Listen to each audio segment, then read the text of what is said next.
Guys. അപ്പോൾ നമ്മൾ ബാംഗ്ലൂർ എത്തി. ഇതാ രംഷേട്ടനും എത്തി. രംഷേട്ടൻ എന്താണ്, ഞാൻ 2 മണിക്ക് വീട്ടിലെത്തി രാത്രി. രംഷേട്ടൻ 5 മണിയാവുമ്പോഴേക്കും വീട്ടിലെത്തി. ചെന്നൈയിൽ നിന്നും ബാംഗ്ലൂരിലേക്ക് എത്തിയിരിക്കുകയാണ്. അപ്പോൾ വീക്കെൻഡ് 2 ദിവസം നമ്മളുണ്ടാവുമല്ലോ അവിടെ. അപ്പോൾ വീക്കെൻഡ് ആയിട്ട് ഞങ്ങൾ വെറുതെ ഒന്ന് ഇറങ്ങിയതാണ്. രാവിലെ എണീറ്റ് എല്ലാവരും ചായയൊക്കെ കുടിച്ച് നല്ല ലേറ്റായി എണീറ്റ് ചായയൊക്കെ കുടിച്ച് ഞങ്ങൾ ഫുഡ് കഴിക്കാൻ ഇറങ്ങുകയാണ്. ബ്രഞ്ച് കഴിക്കാമെന്ന് വിചാരിച്ചു. ബ്രേക്ക്ഫാസ്റ്റൊക്കെ പുറത്ത് പോയിട്ട് കഴിക്കാൻ വിചാരിച്ചു. അങ്ങനെ എല്ലാവരും റെഡിയായി നമ്മൾ ഇറങ്ങാൻ നിൽക്കുകയാണ് കേട്ടോ. ഇതാണ് ഗീതുവിൻ്റെ വീട്. നിങ്ങളെല്ലാവരും സ്വപ്നസ് ഫുഡ് വേൾഡിൽ അച്ഛനും അമ്മയും വീഡിയോ എടുത്തപ്പോൾ കണ്ടിട്ടുണ്ടാവും, അല്ലെങ്കിൽ ഞാൻ കാണിച്ചു തരാം വേറൊരു ദിവസം. അപ്പോൾ ഈ വീക്കെൻഡ് 2 ദിവസം രംഷേട്ടല്ലോ. അപ്പോൾ 2 ദിവസം കൊണ്ട് നമ്മൾ എവിടെയെങ്കിലും കറങ്ങാനൊന്നും പ്രത്യേകിച്ചൊന്നുമില്ല, നല്ല വെയിലാണ്.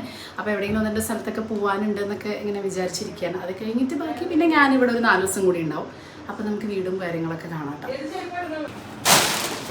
മാഡി, ഇത് മിത്തിക്കുട്ടിയുടെ സ്റ്റുഡിയോന്ന് വാങ്ങിച്ച ഡ്രസ്സാട്ടോ. അന്ന് നിങ്ങൾ കുറേ പേര് ചോദിച്ചിട്ടുണ്ടായിരുന്നില്ലേ, നല്ല അടിപൊളി ഡ്രസ്സ്. അയ്യോടാടട്ടുണ്ട്.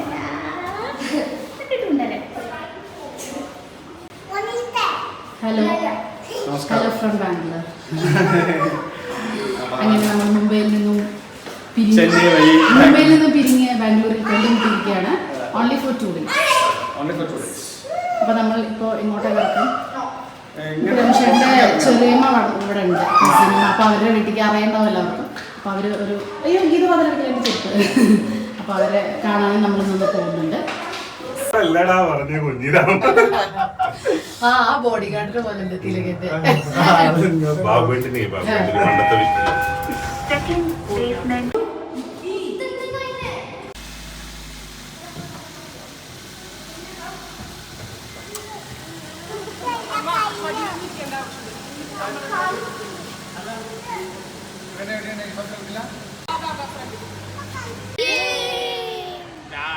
അപ്പം നമ്മളെല്ലാവരും കൂടെ പുറത്തേക്ക് ഇറങ്ങിയപ്പോൾ 1-2 കിടിലൻ ഫോട്ടോസും കൂടെ എടുത്തു. രാവിലെ ബ്രേക്ക്ഫാസ്റ്റ് കഴിക്കാനുള്ള സ്ഥലത്തേക്കാണ് നമ്മൾ ആദ്യം പോണത് കേട്ടോ. കഴിഞ്ഞ വീഡിയോയിൽ നമ്മൾ പറഞ്ഞിട്ടുണ്ടായിരുന്നു രംഷേട്ടൻ ചെന്നൈയിലാണ്. അപ്പോൾ അവിടുന്ന് 2 days ബാംഗ്ലൂർക്ക് വന്നിട്ട് പിന്നെ പോകും എന്നുള്ളത്. അപ്പോൾ അതുകൊണ്ട് 2 daysന് വന്നതാണ് കേട്ടോ. വന്നാലും ഫുൾ ഓഫീസ് കോൾസ് ആണ്. അങ്ങനെ നമ്മൾ ഇവിടെ ബ്രേക്ക്ഫാസ്റ്റ് കഴിക്കാൻ വന്നിരിക്കുന്നത് ഇവിടുത്തെ ഫേമസ് ആയിട്ടുള്ള, നിങ്ങൾ എല്ലാവരും ഇപ്പോൾ ഇൻസ്റ്റയിലും യൂട്യൂബിലൊക്കെ കണ്ടിട്ട് അറിയുണ്ടാവും, രാമേശ്വരം കഫേയിലാണ്. തിരക്ക് കണ്ടോ, ഭയങ്കര. ഞങ്ങൾ ഓൾറെഡി ലേറ്റ് ആയി. ബ്രേക്ക്ഫാസ്റ്റ് എന്ന് പറഞ്ഞാൽ ലഞ്ചിന്റെ ടൈം ആയതുകൊണ്ട് എനിക്ക് തോന്നുന്നു അത്ര ഇല്ല, നിന്ന് കഴിക്കേണ്ട ഒരു കോൺസെപ്റ്റ് ആണ്. ഇവിടെ ഭയങ്കര ഫേമസ് ആണ്, നല്ല ടേസ്റ്റ് ആണെന്നാണ് ഗീതും ജയനൊക്കെ പറഞ്ഞത്. അപ്പം നമ്മൾ ഇതുവരെ കഴിച്ചിട്ടില്ലല്ലോ. അപ്പം നമുക്കൊന്ന് നോക്കാം ഇവിടുത്തെ രാമേശ്വരം കഫേ ഫുഡ് എങ്ങനെയുണ്ട് എന്നുള്ളത്. പക്ക സൗത്ത് ഇന്ത്യൻ ഫുഡ്. നമ്മൾ മുംബൈയിൽ നിന്ന് വരുമ്പോൾ മുംബൈയിൽ അത്ര ഒത്തന്റിക് സൗത്ത് ഇന്ത്യൻ ഫുഡ് ഇല്ലല്ലോ. അപ്പോൾ നമുക്ക് ഇവിടെ നോക്കി നോക്കാം. അപ്പോൾ ഇതാണ് കേട്ടോ ആ രാമേശ്വരം കഫേ. കുറേ കാലമായി പോകണമെന്ന് വിചാരിച്ചു. ഇപ്പോൾ ഭയങ്കര സെക്യൂരിറ്റി ചെക്കിനും കാര്യങ്ങളൊക്കെ ഉണ്ട്. നിങ്ങൾ കേട്ടിട്ടുണ്ടാവും കഴിഞ്ഞ മാസം ഇവിടെ ഒരു ബോംബ് പൊട്ടി ചെറിയ സംഭവങ്ങളൊക്കെ നടന്നതൊക്കെ. അതിനുശേഷം ഭയങ്കര സെക്യൂരിറ്റിയാണ്.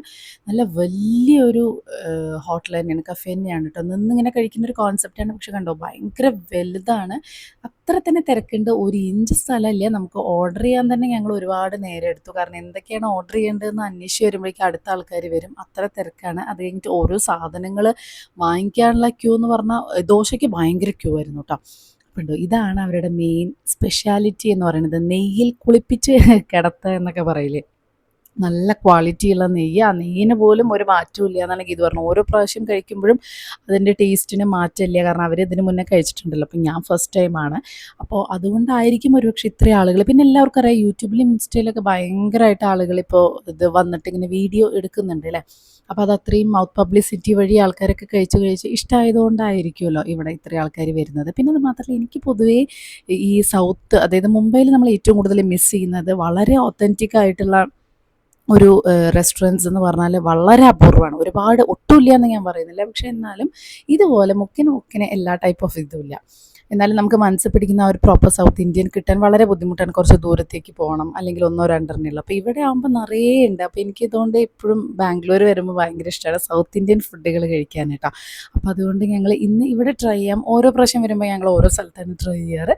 അപ്പോൾ ഇന്ന് ഇവിടെ ട്രൈ ചെയ്യാമെന്ന് വിചാരിച്ചു. കുറേ വെറൈറ്റി ഓഫ് സാധനങ്ങളുണ്ട്. ഞങ്ങളിങ്ങനെ വെയിറ്റ് ചെയ്യണം. അപ്പം നമ്മുടെ പൊടി ഇഡ്ഡലി വന്നു. ഓരോരുത്തരും ഓരോന്ന് ചെയ്യാമെന്ന് വിചാരിച്ചു, ടേസ്റ്റ് നോക്കാമല്ലോ. ഭയങ്കര തിരക്കാട്ടോ അതിൻ്റെ ഉള്ളിൽ, പറയാതിരിക്കാൻ വയ്യ. അത്ര തിരക്ക്. നമ്മൾ സാധനങ്ങൾ വാങ്ങാൻ ക്യൂ നിൽക്കാൻ തന്നെ നമുക്ക് ഓരോരുത്തർക്കായിട്ട് നിൽക്കുക, അങ്ങനത്തെ പരിപാടികളൊന്നുമില്ല. അത്ര തിരക്ക്. പക്ഷേ നല്ല വെറൈറ്റി ആയിട്ടുള്ള സാധനങ്ങളുണ്ട്. റൈസ് ഐറ്റംസ് കുറേ ഉണ്ട്. കേർഡ് റൈസ്, പുളിയോര, കുറേ സാധനങ്ങളുണ്ട്. ഷെയ്ക്ക് ഉണ്ട്. അപ്പോൾ നമ്മൾ എന്തൊക്കെയാണ് വാങ്ങുന്നത് അറിയില്ല. അതുകൊണ്ട് ഞങ്ങൾ എല്ലാവരും ഡിഫറെൻറ്റാണ് വാങ്ങിയത്. അപ്പോൾ ഒരു വെറൈറ്റി ആവുമല്ലോ. ഓരോരുത്തരെ ഡിഫറെന്റ് ആയിട്ട് സാധനങ്ങളൊക്കെ വാങ്ങി കേട്ടോ. അപ്പോഴേക്കും ആൾക്കാർ വന്ന് നിന്നുകൊണ്ടേ ഇരിക്കുകയാണ്. അപ്പൊ നമ്മൾ എന്തൊക്കെയാ വാങ്ങിയതെന്ന് കാണിച്ചു തരാം. അപ്പോൾ പറഞ്ഞ പോലെ ഞങ്ങൾ 6 പേരും 6 സാധനങ്ങൾ ഓർഡർ ചെയ്യാമെന്ന് വിചാരിച്ചു. പല വെറൈറ്റി കേട്ടോ. കാരണം അപ്പോഴല്ലേ എല്ലാവർക്കും എല്ലാതും ടേസ്റ്റ് നോക്കാൻ പറ്റുള്ളൂ. എന്നാലും നമുക്ക് എത്ര ഇതൊക്കെ കഴിക്കാൻ പറ്റും. അപ്പോൾ ഗീത് പറഞ്ഞു അവൾക്ക് സാമ്പാർ ഇഡ്ഡലി മതി എന്നുള്ളത്. പിന്നെ പൊടി ഇഡ്ഡലി എനിക്കൊന്ന് ടേസ്റ്റ് നോക്കാൻ വാങ്ങിയത്. കാരണം എനിക്ക് ഭയങ്കര ഇഷ്ടമായി പൊടി, ഇഡ്ഡലിയുടെ പൊടി ഭയങ്കര ഇഷ്ടം. അത് ഇവിടുത്തെ സൗത്ത് ഇന്ത്യൻ ആകുമ്പോൾ, തമിഴ് ഇതൊക്കെ ആകുമ്പോൾ കുറച്ചും കൂടി ടേസ്റ്റ് അല്ലേ. പിന്നെ മെതുവട വാങ്ങി. പൊടി ഇഡ്ഡലി ഒരു രക്ഷയുണ്ടായിരുന്നില്ല കേട്ടോ. എനിക്ക് ഭയങ്കരമായിട്ട് ഞാനിപ്പോൾ എഡിറ്റ് ചെയ്യുമ്പോഴാണ് എനിക്കൊന്ന് കഴിച്ചാൽ കൊള്ളാമെന്നുണ്ട്. പിന്നെ എനിക്ക് അവിടുത്തെ ഏറ്റവും ടേസ്റ്റ് ചെയ്ത് തോന്നുന്നത് ഒരു ചട്നിയുടെ ഒക്കെ ക്വാളിറ്റി. നോർമലി എവിടെ നിന്ന് കഴിച്ചാലും നമ്മൾ മുംബൈയിൽ നിന്നൊക്കെ കഴിക്കണമെങ്കിലും ചട്നിയുടെ ക്വാളിറ്റി ഒട്ടും ഉണ്ടാവില്ല. ബാക്കിയൊക്കെ നന്നാവും വെച്ചാലും ചട്നി ഒന്നെങ്കിൽ വെള്ളം പോലെ. ഇത് 3 ടൈപ്പ് ഓഫ് ചട്നീസ് ഉണ്ട്. ഗ്രീൻ ചട്നിയൊക്കെ ഒരു രക്ഷയുണ്ടായിരുന്നില്ല, അത്ര ടേസ്റ്റ്. അപ്പോൾ ഇതും പറയുന്നുണ്ടായിരുന്നു അതായത് എപ്പോൾ ചെന്നാലും ആ ക്വാളിറ്റി അവർ മെയിൻറ്റെയിൻ ചെയ്യുന്നുണ്ട് എന്നുള്ളത്. ഒരു ക്ഷതമായിരിക്കില്ലേ ഒരു കാരണം ഒരുപാട് അങ്ങനെ കടകളോ ഷോപ്സോ ഫ്രാഞ്ചൈസി ഒന്നുമില്ല. ഉള്ളത് ആ ക്വാളിറ്റി മെയിൻറ്റെയിൻ ചെയ്യുക എന്നുള്ളത് ഒരു ഭയങ്കര അടിപൊളിയല്ലേ. അപ്പോൾ നിക്കിക്കുട്ടൻ ഇതായി ഇവിടെ വട കഴിക്കുന്നുണ്ട്. രംഷേട്ടൻ കോളിൽ തന്നെയാണ്. ഇത് മാത്രമാണ് രംഷേട്ടൻ ശരിക്കും എൻജോയ് ചെയ്യാൻ പറ്റിയില്ല എന്ന് വേണമെങ്കിൽ പറയാം. 2 ഡേയ്സിനാണ് ആകെ വന്നത്. അത് വീക്കെൻഡ് ആയിരുന്നു, ഹോളിഡേ ആയിരുന്നു. പക്ഷേ എന്നാലും അറിയാലോ നമുക്കൊരു പോസ്റ്റിലെത്തുമ്പോൾ നമുക്ക് എപ്പോഴും ഇങ്ങനെ ട്രിപ്പും കാര്യങ്ങളും. അതുകൊണ്ടാണ് രംഷേട്ടൻ നാട്ടിലേക്ക് തന്നെ വരാത്തത്. കാരണം ഓഫീസ് കോൾസ് തന്നെയായിരുന്നു. ഞങ്ങളുടെ കൂടെ എൻജോയ് ചെയ്യാൻ പറ്റിയില്ല. കഴിക്കുമ്പോൾ പറയുന്നുണ്ടായിരുന്നു ഞാൻ എന്തൊക്കെയോ കഴിച്ചു എന്നുള്ളൂ, എനിക്ക് ശരിക്കും അത് എൻജോയ് ചെയ്യാൻ പറ്റുന്നില്ല എന്ന്. രംഷേട്ടൻ കഴിച്ചത് ബട്ടർ മസാല ദോശയാണ് കേട്ടോ. അതായത് വെണ്ണയിൽ, നെയ്യല്ല വെണ്ണയിലുള്ളത്. മിത്തുക്കുട്ടി ശരിക്കും ഗീ റോസ്റ്റ്, മാധവ് ഗീ മസാല റോസ്റ്റ്, ഞാനും ജയനും ഗീ പൊടി മസാല. എനിക്ക് ഈ പൊടി ഭയങ്കര ഇഷ്ടമാണ്. ഈ ദോശയിലായാലും ഇഡ്ഡലിയിലായാലും ഒക്കെ പൊടി ഇങ്ങനെ കൂട്ടുന്നത് ഭയങ്കര ഇഷ്ടമാണ്. അതല്ലാതുള്ള പലതരത്തിലുണ്ട്. അപ്പം ഞാൻ കണ്ടു ഗീ, അതിങ്ങനെ ആ കളറ് നോക്കി, ആ ഒരു ദോശയുടെ കളറ് തന്നെ. അതേപോലെ മസാലയൊക്കെ വളരെ സോഫ്റ്റ് മസാല, നിറയെ പൊടി വെച്ചിട്ട്. മെയിനായിട്ട് അതിൻ്റെ ചട്നിയുടെ ടേസ്റ്റാണ്.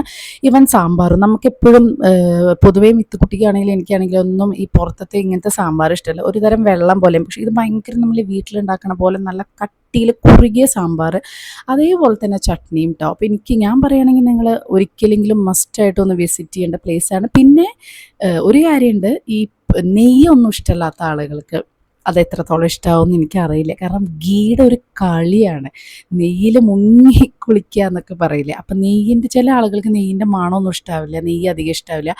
പക്ഷേ എനിക്കെന്ന് പറഞ്ഞാൽ നെയ്യ് ഭയങ്കര ഇഷ്ടമാണ്. ഇപ്പം ഞാൻ വീട്ടിലുണ്ടാക്കുകയാണെങ്കിലും ഒരുപാട് രംഷേട്ടനാണെങ്കിലും അത് നെയ്യിലിങ്ങനെ മുക്കിയിട്ടാണ് ഞങ്ങൾ ദോശയും കാര്യങ്ങളൊക്കെ ഉണ്ടാക്കുക. അപ്പം അങ്ങനെയുള്ള ആളുകൾക്ക്, അതേപോലെ ശ്രീകൃഷ്ണ സ്വീറ്റ്സിലെ മൈസൂർ പാക്ക് നെയ്യിലിങ്ങനെ മുങ്ങിക്കിടക്കുന്ന അതൊന്നും എല്ലാവർക്കും ഇഷ്ടപ്പെടണമെന്നില്ല. പക്ഷേ ഞങ്ങൾക്കത് ഭയങ്കര ഇഷ്ടമാണ്. അപ്പോൾ അതിനൊരു പ്രത്യേക ടേസ്റ്റുണ്ട്. പിന്നെ എനിക്ക് തോന്നുന്നു ഈ ദോശ നോർമൽ ഒരു ദോശമാവ് അല്ലാന്ന് തോന്നുന്നു, ഒരു ബെണ്ണ ദോശയൊക്കെ പോലത്തെ ഒരു മാവാണോ എനിക്കൊരു സംശയമുണ്ട്. എന്തായാലും നല്ല ടേസ്റ്റ് ഉണ്ട് സംഭവം. അപ്പോൾ ഞങ്ങളെല്ലാവരും കൂടെ വളരെയധികം ആക്രമണം നടത്തി. അവസാനം ഗീതു എനിക്ക് ഇതൊന്ന് ടേസ്റ്റ് ചെയ്ത് നോക്കാൻ പറഞ്ഞു. പുളിയോഗറി. ഞാൻ പിന്നെയും തെറ്റാണോ എന്ന് പറയുന്നത് എനിക്കറിയില്ല കേട്ടോ. അപ്പോൾ കുറേ പേരിൻ്റെ അടുത്ത് ചോദിച്ചിട്ടുണ്ടായിരുന്നു ഷോർട്ട്സ് ഇട്ടപ്പോൾ സ്വപ്നം ഇതുവരെ ചെന്നൈയിൽ അത് ഉണ്ടായിട്ട് ടേസ്റ്റ് ചെയ്തിട്ടില്ലായിരുന്നു. ചെന്നൈയിൽ ഞാൻ അധികകാലം ഉണ്ടായിട്ടില്ലല്ലോ. ഞാൻ ഓൾമോസ്റ്റ് ഒരു 7-8 മന്ത്സേ ഉണ്ടായിട്ടുള്ളൂ. അത് മാത്രമല്ല അവിടെ അങ്കിളിൻ്റെ വീട്ടിലായതുകൊണ്ട് എനിക്ക് പിന്നെ കല്യാണമൊന്നും കഴിയാത്ത സമയമായിരുന്നു. അങ്ങനെ ഫുഡ് എക്സ്പ്ലോർ ചെയ്യുക, നടക്കുക അങ്ങനെയൊന്നും ഉണ്ടായിരുന്നില്ല. ജോലിക്ക് പോവുക, വീട്ടിലേക്ക് വരിക, അത്രയല്ലേ ഉണ്ടായിരുന്നുള്ളൂ. അപ്പം ഞാൻ കഴിച്ചിട്ടുണ്ടായിരുന്നില്ല കേട്ടോ. അപ്പോൾ പിന്നെ അതിൽ ബിസ്ബില്ലെ ബാത്ത് അത് എനിക്ക് അറിയണ്ടായിരുന്നില്ല. കുറേ പേര് ഗീതു പറഞ്ഞതായിരുന്നു വാങ്ങിച്ചോളാൻ. അപ്പോൾ വയറ് ഫുള്ളായ കാരണം അത് വാങ്ങിച്ചില്ല. കുറേ പേര് പിന്നെ കമൻറ്റ് ചെയ്തിട്ടുണ്ടായിരുന്നു നമുക്ക് കുറച്ചും കൂടെ വാങ്ങാം. പിന്നെ കേസരി ബാത്ത് കഴിഞ്ഞിട്ടുണ്ടായിരുന്നു, അക്കി റോട്ടി അതൊക്കെ കഴിഞ്ഞിട്ടുണ്ടായിരുന്നു. തിരക്ക് കാരണം ഞങ്ങൾ കുറച്ച് ലേറ്റായി എത്താൻ. അപ്പോഴേക്കും എല്ലാം കഴിഞ്ഞിട്ടുണ്ടായിരുന്നു. അത് കഴിഞ്ഞിട്ട് നല്ലൊരു ഫിൽട്ടർ കോഫി, നല്ല കിടുകാച്ചി ഫിൽട്ടർ കോഫി ആയിരുന്നു. അതും പിന്നെ മാംഗോ സീസണായ കാരണം നല്ല മാങ്ങ ഷേക്ക് ഉണ്ടായിരുന്നു. രംഷയുടെ അവസാനം ഇത് ഭയങ്കര ഇഷ്ടമായി, ഈ ഒരു റൈസ്. രംഷയുടെ ഇങ്ങനത്തെ റൈസുകളൊക്കെ ഭയങ്കര ഇഷ്ടമാട്ടോ, ഈ കേർഡ് റൈസ് സംഭവങ്ങളൊക്കെ. അങ്ങനെ ഒരുവിധം കുറച്ചൊക്കെ നമുക്ക് എന്തൊക്കെയാണ് കഴിക്കേണ്ടതെന്നുള്ളതൊക്കെ. ലാസ്റ്റ് ഇപ്പൊ മാംഗോ സീസൺ അല്ലേ, അതുകൊണ്ട് നമ്മൾ മാംഗോ ജ്യൂസ്, ഒരു തരി പോലും വെള്ളം ചേർക്കാതെ നല്ല മാംഗോ പൾപ്പില്, പറയാതിരിക്കാൻ വയ്യ കേട്ടോ, വേർത്താണ്. എനിക്ക് നല്ല ഞങ്ങളിപ്പോ കഴിച്ച എല്ലാവർക്കും ഇഷ്ടപ്പെട്ടു. നമ്മൾ പല സ്ഥലത്തുനിന്നും കഴിച്ചിട്ടുണ്ട്, പക്ഷെ ഇതുവരെ ഇത്രയും ടേസ്റ്റ് ഉള്ള ഒരു സൗത്ത് ഇന്ത്യൻ ഇതില്ല. അപ്പൊ വേർത്താണിത്, ഈ ഒരു ഹൈപ്പിനുള്ള വേർത്ത് ഉണ്ട്. ആക്ച്വലി തിരക്കാണ് സഹിക്കാൻ വയ്യാത്തത്. എന്റെ അമ്മയെ എത്ര നേരം അറിയാം. ഒരു പ്രാവശ്യമെങ്കിലും ബാംഗ്ലൂരിൽ നമ്മൾ വരികയാണെങ്കിൽ ഒന്ന് ട്രൈ ചെയ്ത് നോക്കേണ്ട ഒരു സംഭവമാണ്. കാരണം ആ ഒരു നെയ്യും അവർ യൂസ് ചെയ്യുന്ന ആ ഒരു സാധനങ്ങളും അടിപൊളി. ഇനി ഇതിൽ കുറെ എന്തൊക്കെയോ ഉണ്ട്, അക്കി റൊട്ടി അത് ഇത്, ഞങ്ങളെല്ലാം കൂടെ നമ്മൾക്ക് കഴിക്കാൻ പറ്റില്ലല്ലോ. അങ്ങനെ നല്ല അടിപൊളി ഫുഡ്. ഞാൻ വളരെ ഹാപ്പിയായി. ഫുഡ് കണ്ടാൽ ഞാൻ വളരെ ഹാപ്പിയാവും. സത്യം പറഞ്ഞാൽ വേറെ ഒന്നും നമുക്കിവിടെ കാണാനില്ല. കാരണം എല്ലാതും ബാംഗ്ലൂർ ഒരുപാട് തവണ വന്ന് ഒരുവിധം എല്ലാതും എക്സ്പ്ലോർ ചെയ്തു. ഫുഡാണ് മെയിൻ. ഞങ്ങൾ എപ്പോൾ വന്നാലും നല്ല നല്ല ഫുഡുകളാണ് ബാംഗ്ലൂർ കഴിക്കുക കേട്ടോ. ഇപ്പം നമ്മൾ വന്നിരിക്കുന്നത് ചെറിയമട അവിടേക്കാണ് കേട്ടോ. അങ്ങനെ നമ്മളിപ്പോൾ ഭക്ഷണമൊക്കെ കഴിച്ച് ഇപ്പം നമ്മൾ രമേശേട്ടൻ്റെ ചെറിയമ്മയുടെ വീട്ടിലേക്ക് വന്നിരിക്കുകയാണ്. ചെറിയമ്മയുടെ അല്ല, കസിൻ്റെ വീട്ടിലേക്ക്. അവരും ബാംഗ്ലൂർ തന്നെയാണ്. അപ്പോൾ ചെറിയമ്മ വന്നിട്ടുണ്ട്, ഇപ്പോൾ ഇന്നലെ വന്നിട്ടുണ്ട്. അപ്പോൾ ഞങ്ങൾ ചെറിയമ്മേനെ കാണാൻ വേണ്ടി വന്നതാണ്. അയ്യോ, ഇതെന്താ ₹1? ഇത് ഇന്ദിരാനഗറാണ് കേട്ടോ. നല്ല അടിപൊളി സ്ഥലമല്ലേ, ഫുള്ള് ഫ്ലാറ്റും ഇതെന്നൊക്കെ മാറി ഒരു വീട് കോൺസെപ്റ്റ് ഒക്കെ ഉള്ള നമ്മുടെ നാട്ടിലെ പോലത്തെ നിറയെ മരങ്ങളും. ഹായ് കിളി, കണ്ടിട്ടില്ലേ ഇങ്ങനെ പോലെ. അപ്പോൾ കിളിയുടെ ശബ്ദങ്ങളൊക്കെ ആയിട്ട് ഇന്ദിരാനഗർ, JP നഗർ എന്നൊക്കെ പറയുമ്പോൾ എന്താ ഹൃദയഭാഗം ഓഫ് ബാംഗ്ലൂരാണ് അല്ലേ. പണ്ടുള്ള ആളുകളെ വന്ന് താമസിക്കുന്ന പോലത്തെ വീട് കോൺസെപ്റ്റാണ്. അപ്പോൾ ഗീതുൻ്റെ അവിടുന്ന് സൺഡേ ആയതുകൊണ്ട് ഗീതുൻ്റെ അവിടുന്ന് അത്ര ഒരു ദൂരം ഇന്ന് ട്രാഫിക് ആയതുകൊണ്ട്, അല്ല ട്രാഫിക് ഇല്ലാത്തതുകൊണ്ടില്ല, അല്ലെങ്കിൽ ഭയങ്കര എന്തപ്പോൾ ഇത് കിളികളുടെ ഒക്കെ ഒരു ശബ്ദം. എനിക്ക് ഭയങ്കര ഇഷ്ടപ്പെട്ടു ഇങ്ങനത്തെ സ്ഥലം. അത് നമുക്ക് എന്താ വെച്ചാൽ ഈ ഫ്ലാറ്റുകളിൽ നിന്ന് വരുന്നവർക്ക് വീടും വീടുകളിൽ നിന്ന് വരുന്നവർക്ക് ഫ്ലാറ്റുകളാണ് ഇഷ്ടപ്പെടുക. അപ്പോൾ അതുകൊണ്ട് ഈ ഒരു ഏരിയ നല്ല രസമാണ്. അല്ലെങ്കിൽ ഇവിടെ ഒരുപാട് ഷോപ്പിംഗ്. കഴിഞ്ഞ വർഷം ഞങ്ങൾ വന്നിട്ടുണ്ടായിരുന്നു ഇന്ദിരാനഗറിൽ. അപ്പോൾ ഇവിടെയാണ് താമസിക്കുന്നത് അവർ കേട്ടോ. രമേശൻ്റെ കസിൻ ദിനു. നിങ്ങൾ കുറേ കല്യാണത്തിൻ്റെ വീഡിയോ ഒക്കെ കണ്ടിട്ടുണ്ടാവും. അപ്പോൾ അവരിടയ്ക്ക് ഗീതുൻ്റെ വീട്ടിലൊക്കെ വരാറുണ്ട്. അപ്പോൾ ചെറിയമ്മ ഇന്നലെ വന്നു എന്ന് പറഞ്ഞപ്പോൾ നമ്മൾ ചെറിയമ്മയുടെ അടുത്തേക്ക് ഒന്ന് വന്നതാണ്. കാരണം രമേശേട്ടൻ നാളെയും കൂടെ കഴിഞ്ഞാൽ പിന്നെ പോവുമല്ലോ. പിന്നെ നമുക്ക് വർക്കിംഗ് ഡേയ്സിൽ ഇങ്ങോട്ട് വരലൊന്നും നടക്കില്ല എന്നാണ് പറഞ്ഞത്. ഇവിടുത്തെ ട്രാഫിക് അറിയാലോ, ഇവരൊന്നും വണ്ടി പുറത്തേക്ക് എടുക്കില്ല വർക്കിംഗ് ഡേയ്സിൽ. അത്ര ട്രാഫിക്കാണ്. നമ്മൾ വലിയ കുഴപ്പമില്ലാതെ എത്തി. അപ്പോൾ നമ്മുടെ ചെറിയമ്മയുടെ അടുത്ത് എത്തി. ചെറിയമ്മ നമുക്ക് വേണ്ടി കുറേ സാധനങ്ങൾ റെഡിയാക്കി വെച്ചിട്ടുണ്ടായിരുന്നു. ഞങ്ങൾ വരുന്നുണ്ട് ബാംഗ്ലൂരിൽ നിന്ന് ഇറങ്ങിയപ്പോൾ തന്നെ ഞങ്ങൾക്കായിട്ട് കുറേ മാങ്ങയും ചക്കയും സാധനങ്ങളൊക്കെ കൊണ്ടുവന്നിട്ടുണ്ടായിരുന്നു. ഞങ്ങൾ 4 ദിവസം കഴിഞ്ഞാൽ നാട്ടിലേക്ക് തന്നെയാണ് പോണത്. പക്ഷേ അങ്ങനെയാണ് ചെറിയമ്മ കേട്ടോ. കുറേ സാധനങ്ങൾ അവിടെ നാട്ടിലാണെങ്കിലും അതെ ഒരുപാട് സാധനങ്ങൾ നമുക്ക് വേണ്ടി ഉണ്ടാക്കി വെക്കും. അതുകൊണ്ട് തന്നെ ബുദ്ധിമുട്ടിക്കേണ്ടെന്ന് വിചാരിച്ചിട്ട് ഞങ്ങൾ ഫുഡൊക്കെ കഴിച്ചിട്ടേ വരലെന്ന് പറഞ്ഞു. അല്ലെങ്കിൽ ചെറിയമ്മ ഒരു സദ്യ തന്നെ ഒരുക്കി വയ്ക്കുന്നത് ഞങ്ങൾക്ക് അറിയാം. അപ്പോൾ ചെറിയമ്മ റെസ്റ്റ് എടുത്തോട്ടെ എന്ന് വിചാരിച്ചു. പക്ഷേ എന്നിട്ടും കുറേ സാധനം ഞങ്ങൾ വരുമ്പോഴേക്കും ഉണ്ടാക്കി വെച്ചിരുന്നു. ആ 1 മണിക്കൂറിൽ ഞങ്ങൾ പെട്ടെന്ന് വിളിച്ച് പറയുക ചെയ്തു, മുന്നൊന്നും പറഞ്ഞിരുന്നില്ല. എന്നിട്ടും ജ്യൂസ്, പഴംപൊരി, അരിയുണ്ട, ചിപ്സ്, കുറേ സാധനങ്ങൾ ഉണ്ടാക്കി വെച്ചിട്ടുണ്ടായിരുന്നു കേട്ടോ. പിന്നെ ഞങ്ങൾക്ക് കൊണ്ടുപോകാനുള്ള മാങ്ങയും സംഭവങ്ങളൊക്കെയാണത്. സത്യം പറ വയറ് പൊട്ടാറായിട്ടോ. റെക്കോർഡ് ചെയ്യാം, പറയൂ റെക്കോർഡ് ചെയ്യും. ഡിന്നർ വേണ്ട. ഓക്കെ തമാശ ഞങ്ങൾ റെക്കോർഡ് ചെയ്തു.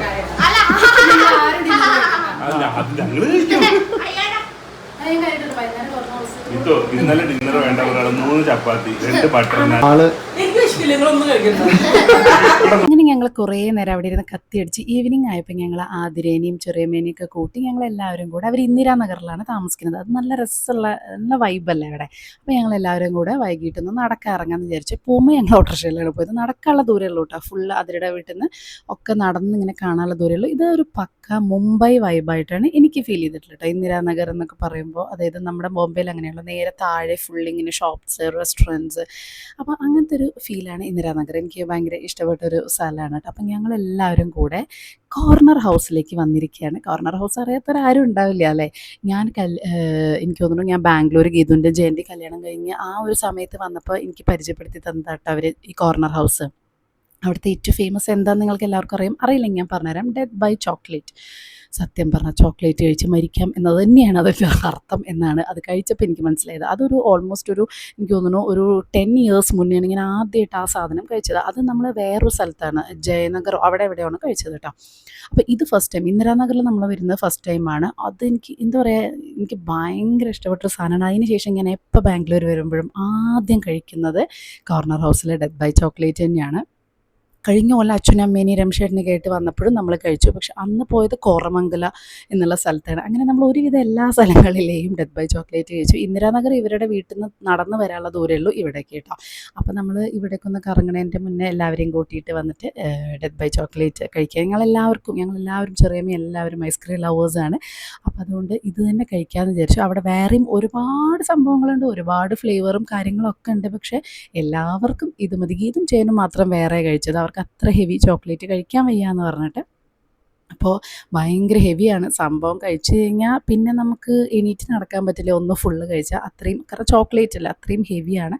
പക്ഷേ ആരെങ്കിലും കഴിച്ചിട്ടില്ലെങ്കിൽ അല്ലെങ്കിൽ ബാംഗ്ലൂർ വരുന്നവർക്ക് ആർക്കെങ്കിലും അറിഞ്ഞില്ലെങ്കിൽ, അറിയാത്തവരുണ്ടാവില്ല, എന്നാലും ഇന്ന് കാണിച്ച ഈ 2 സ്ഥലവും ഒന്ന് ട്രൈ ചെയ്ത് നോക്കേണ്ടതാണ് കേട്ടോ. പിന്നെയും ഒരുപാട് സ്ഥലങ്ങളുണ്ട്. കഴിഞ്ഞ കൊല്ലം നമ്മൾ ഒരുപാട് പോയിട്ടുണ്ടായിരുന്നു. മെഗ്ന ബിരിയാണി അതൊക്കെ നമ്മൾ കഴിച്ചു, പക്ഷേ അതൊന്നും വീഡിയോയിൽ കാണിച്ചിട്ടില്ല എന്ന് മാത്രം കേട്ടോ. അങ്ങനെ ഞങ്ങൾ കോർണർ ഹൗസിലൊക്കെ പോയി എല്ലാവരും കുറേ നേരം ഇരുന്ന് അടിച്ചു മിന്നിച്ചു. ഇനി ഞങ്ങളിവിടെ ഇന്ദിരാനഗർ ഒന്ന് കറങ്ങാണ് കേട്ടോ. അപ്പോൾ ചെറിയമ്മയും ആതിരയും ഒക്കെ ഉണ്ട്. അപ്പോൾ ദീനു ഇവിടെ ഇല്ല, അവൻ ഒഫീഷ്യൽ ഇതിനായിട്ട് പോയിരിക്കുകയാണ്. അപ്പോൾ ഞങ്ങൾ എല്ലാവരും കൂടെ ഒന്ന് കറങ്ങി. ഇവിടെ നല്ല രസമല്ലേ കറങ്ങാൻ, ഭയങ്കര അടിപൊളി സ്ഥലമല്ലേ, നിറയെ ഒരു മുംബൈ വൈബാട്ട് ആക്ച്വലി. അപ്പോൾ ഞങ്ങളിങ്ങനെ ഒന്ന് കറങ്ങട്ടെ. അപ്പോൾ ഇന്ദിരാനഗറിലുള്ള യാത്രയുടെ ഇടയിൽ കൂടെ ഞങ്ങൾ കുറച്ച് അടിപൊളി ഫോട്ടോസും കൂടെ എടുത്തു കേട്ടോ. എല്ലാവരും കൂടിയുള്ള കാരണം നല്ല നല്ല ഫോട്ടോസൊക്കെ എടുത്തിങ്ങനെ വെച്ചു. പിന്നെ നോക്കുമ്പോഴാണ് നമുക്ക് ഈ ഫോട്ടോസിൻ്റെ ഒക്കെ ഒരു ഭംഗിയില്ലേ നമ്മൾ ആസ്വദിക്കാം, മെമ്മറീസ് എന്ന് പറഞ്ഞ പോലെ. അത് കഴിഞ്ഞ് ഇന്ദിരാനഗറിൽ ഇതങ്ങനെ ചുമ്മാ കറങ്ങി. അവിടെ അധികം സത്യം പറഞ്ഞാൽ റെസ്റ്റോറൻറ്റ്സും പിന്നെ ഇങ്ങനത്തെ കുറേ സംഭവങ്ങളേ ഉള്ളൂ കേട്ടോ. അപ്പോൾ രംശേട്ടനും ചെറിയമ്മയും കൂടി ഇതങ്ങനെ ഓരോന്ന് വർത്താനൊക്കെ പറഞ്ഞ് രംശേട്ടൻ എപ്പോഴാണ് ഒന്ന് ഫ്രീ ആയത്, രാത്രി ആകുമ്പോഴേക്കും പിന്നെയും മീറ്റിംഗ് ഉണ്ട്, വേഗം എത്തണം എന്ന് പറഞ്ഞു. അപ്പോൾ ഞങ്ങൾ പറ്റാവുന്നത്ര ഒരു ഇത്തിരി നടന്ന് ഇവിടെ സുധാ ബോംബെ ഈ ഒരു ഏരിയയിലാണ്. നമ്മുടെ മുംബൈയിലുണ്ടല്ലോ നല്ല അടിപൊളി കളക്ഷൻസ് ആണ് അവരുടെ, സാരിയും ബ്ലൗസും കാര്യങ്ങളൊക്കെ കാണാൻ. പിന്നെ നല്ല സ്പ്രിങ് വൈബ് ആസ്വദിച്ച് നടക്കാം. അതായത് നല്ല കളർഫുൾ പൂക്കൾ, നമ്മളെപ്പോഴും ഇൻസ്റ്റയിലൊക്കെ കാണുന്ന പോലെ ഒരുപാട് പൂക്കളും പിന്നെ ഒരുപാട് മരങ്ങളുള്ള ഒരു ഏരിയ ആയിട്ട് എനിക്ക് ഫീൽ ചെയ്തു കേട്ടോ. നല്ല രസമുണ്ട്. ഇവിടെയും ഒരു രാമേശ്വരം കഫേ ഉണ്ട് ഇന്ദിരാനഗറിൽ. അതിലുള്ള തിരക്ക് നോക്കിയാൽ ഈവനിങ് ആയപ്പോൾ ഭയങ്കര തിരക്കാണ്. പക്ഷേ ഇത് അത്ര വലുതല്ല, നമ്മൾ രാവിലെ പോയ അത്ര വലുതല്ല, കുറച്ച് ചെറുത്. ഇവിടെയുള്ള ഓരോ റെസ്റ്റോറൻറ്റ്സും ഉണ്ടല്ലോ, നമ്മൾ ഈ ബാംഗ്ലൂർ ഡേയ്സിലും അവിടെ സിനിമയിലൊക്കെ കണ്ടിട്ടുള്ള കുറേ ടൈപ്പ് ഓഫ് റെസ്റ്റോറൻറ്റ്സ് ഉണ്ട്. പിന്നെ ഒരുപാട് പബ്ബും കാര്യങ്ങളൊക്കെ ഉണ്ട്. നമ്മൾ ഓരോന്നും കഴിഞ്ഞ പ്രാവശ്യം വരുമ്പോൾ നമ്മൾ പോയിട്ടുള്ളതാണ് കേട്ടോ. അതുകൊണ്ട് തന്നെ ബാക്കിയുള്ള ദിവസങ്ങളിൽ നമുക്ക് ഓരോന്നായിട്ട് പോവാം. അതിനുശേഷം ഞങ്ങൾ രാത്രി ആയപ്പോൾ ഒരു 8 മണിയൊക്കെ ആയി. അതുവരെ ചെറിയമ്മയുടെ അവിടെ തന്നെയായിരുന്നു. കറങ്ങി ഞങ്ങൾ അവിടെ നിന്നും തിരിച്ച് നമ്മുടെ വീട്ടിലേക്ക് പോവാണ്. രാത്രി ആകുമ്പോൾ എന്താണെന്ന് വെച്ചാൽ ട്രാഫിക് കൂടും. അപ്പം നമ്മൾ വിചാരിച്ച ദൂരത്തിൽ നമുക്ക് ആ സമയത്തിനുള്ളിൽ നമുക്ക് വീട്ടിലെത്താൻ പറ്റില്ല. ട്രാഫിക്കാണല്ലോ ഇവിടുത്തെ മെയിൻ. അപ്പോൾ അതുകൊണ്ട് നമ്മൾ മെല്ലെ തിരിച്ചു. സോ ഫസ്റ്റ് ഡേ അടിപൊളിയായി, നിങ്ങളും എൻജോയ് ചെയ്തു എന്ന് വിചാരിക്കുന്നു കേട്ടോ. ഇനി വേറെ വീഡിയോസായിട്ട് വേറെ ദിവസം കാണാം.